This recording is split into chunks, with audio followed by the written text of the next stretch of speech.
Hello, beautiful people. Well, you know what time it is. It's canning time. Let's do some green beans. Hi, everybody. As you can see, I got an All-American pressure canner. And I want to tell you something right off the bat. If you suffer real bad with arthritis or you can't handle weight, this one's not for you, but it is the best. It's the top of the line Cadillac. And yeah, I do have arthritis and suffer, but I'm glad I purchased it. It's a little work to lift and soap up and clean, but I got it. I can do this. This one is the 921. And what I'm going to do right now is, I watched the Needy Homesteader, and she said the best thing to use is just regular petroleum jelly for the lid, because this canner does not have a rubber gasket. So I'm going to apply it to the inside of the lid here, all across here, on the inside here. Then I'm going to add it all along here, and then right in here where it's beveled, right along there. Then I'm going to add it to each one of the wing nuts, all where the little treads are. I'm going to do this. And she said that you only have to really apply about every 2 or 3 times you apply it. And then she said, smush this together like so. Add it to each one of these wing nuts.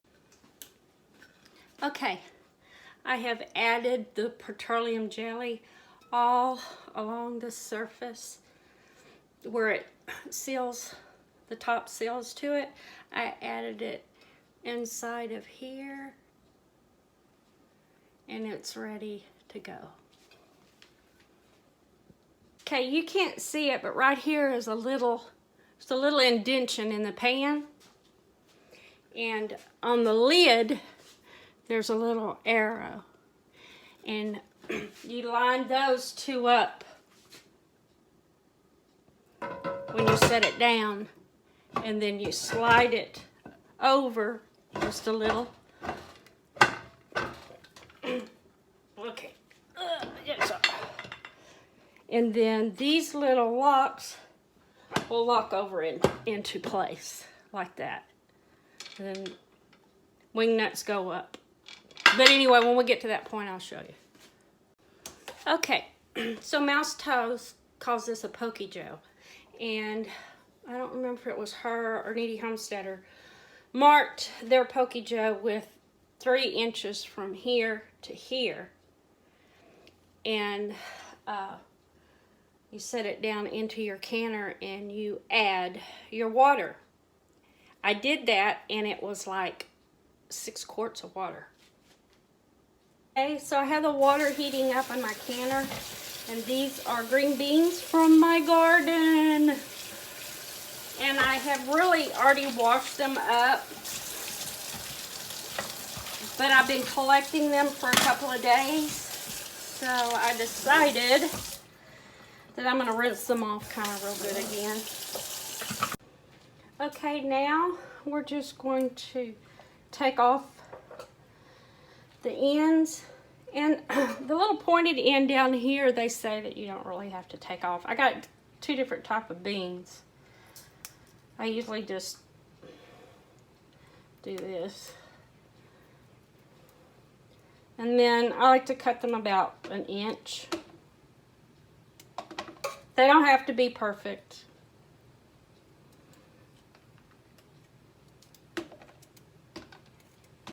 And you don't have to cut them if you don't want to. You can just Pick them up.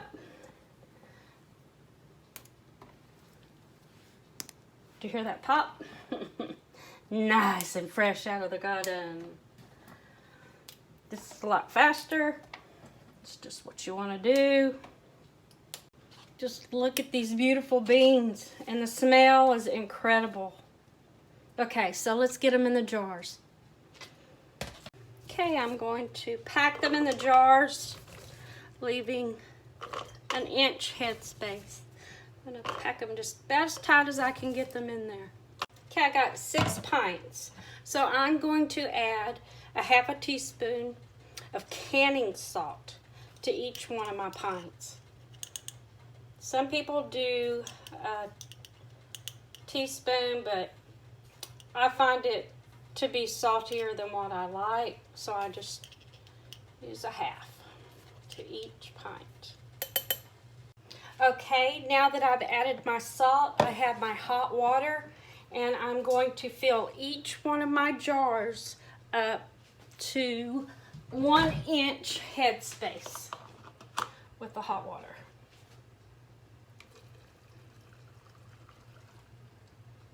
Okay, I've got them all filled to 1 inch headspace. We're going to give them a good poke with the Pokey Joe. That's what Mouse Toes calls it. Go over and check our channel out too. She's got an awesome channel. Learn a lot of good canning from her. I'm going to poke it around and get all these bubbles out. And then after we do this, you may have to readjust your level because all the air, little air bubbles escape out of there, and sometimes the water level can drop. Okay, so now I've got the headspace to 1 inch. I'm going to take a little bit of vinegar and a paper towel, and I'm going to clean the rims of each one of these jars. This helps to make a good seal. It's real important if you're doing stuff that's a little got grease or sugars or something like that in it. This is not so much that you really have to worry about, but I always use it on all of them. Now that I've done that, I just take the rest of my vinegar and pour it in my pot. This will help with the hard water on the outside of your jars not to happen.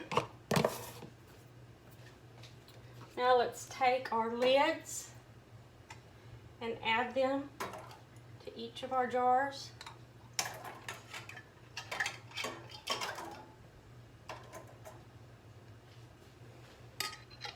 And the reason that the lids are in the pan is because I like to heat them. I don't boil them, but I do heat them.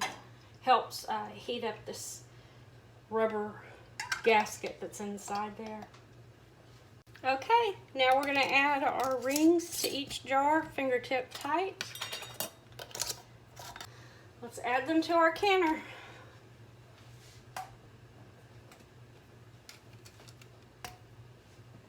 Okay, now it's time to put our lid on. Here's our little arrow and here's our indention.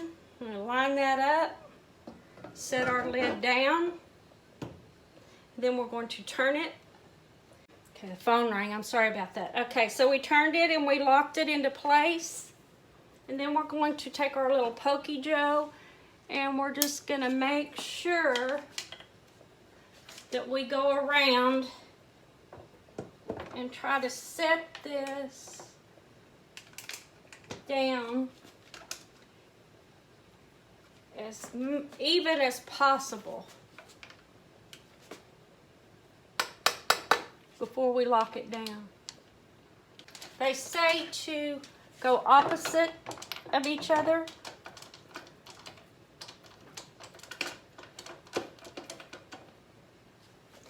Okay, like so. Okay, now I'm just going to go back and tighten them down.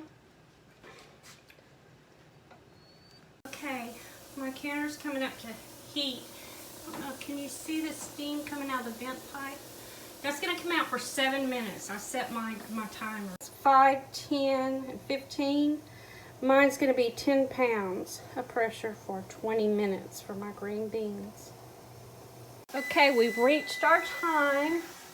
It's been exhausting out. So now we're going to take our regulator and we're going to put it over our vent pipe. And this will come up to pressure, up to 10 pounds of pressure, because it's supposed to be. What they say is that this will jiggle and hiss a little once it comes up to pressure, and it should do that little jiggle and hiss 1 to 4 times per minute. Because if you do it more, then you could, you know, every time it jiggles and hisses, it lets out a little steam, and then you could run short of water in your canner. So let's get to that point. Now it's going to come up to pressure. Okay, we're up to 10 pounds of pressure. It's a little over, and it just hissed for the first time. I'm going to turn it down to 4 and see where we get. I'm going to set it for 20 minutes.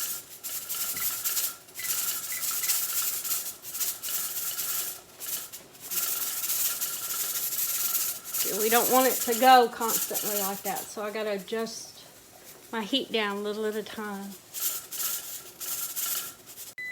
Okay, it's been 20 minutes, so all we're going to do right now, shut our timer off, and we're going to turn the burner off under our canner and leave it alone until the pressure drops all the way to 0.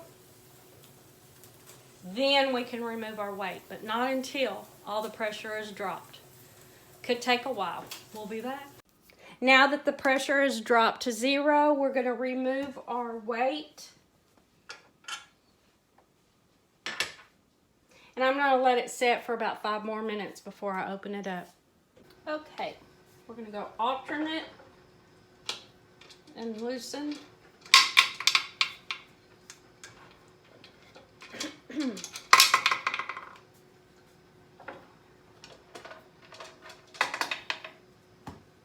going to lift it up. We need to lift it away from us because the steam's going to come out. We don't want the steam coming up in our face. And then usually what I do is I set it kind of back down cockeyed for a few minutes before I pull it completely off. Turn it.